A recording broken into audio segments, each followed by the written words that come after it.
સુરતના લિંબાયતના બજરંગનગરની આ ઘટના છે। ગઈકાલે થયેલા એક મહિલાના આપઘાત મામલે મામલો વિચકાયો હતો।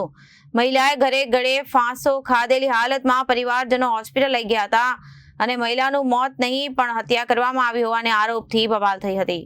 સુરતના લિંબાયત વિસ્તારમાં બજરંગનગરની આ ઘટના છે। ગઈકાલે થયેલી એક આપઘાતની ઘટનામાં મહિલાના આપઘાત કરવા બાદ મામલો વિચકાયો હતો। મહિલાએ ઘરે ગળે ફાંસો ખાઈ આપઘાત કરી લીધો હતો। મૃતક અવસ્થામાં મૃતક હાલતમાં મહિલાની લાશ મળતા પરિવારજનો હોસ્પિટલ લઈ ગયા હતા। ત્યાં મહિલાનું મોત નહીં પણ હત્યા કરવામાં આવી હોવાના આક્ષેપો કરવામાં આવ્યા હતા, જેથી બવાલ થઈ હતી।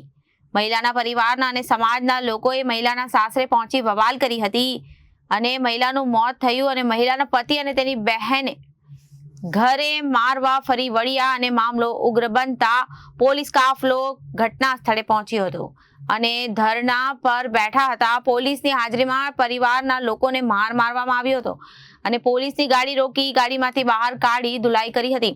હાલ પોલીસ ઘટના સ્થળે પહોંચી સમગ્ર મામલે કામ શરૂ કર્યું હતું।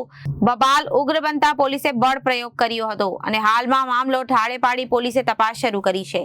Reporter Arvind Rathod, Janadesh news, Surat.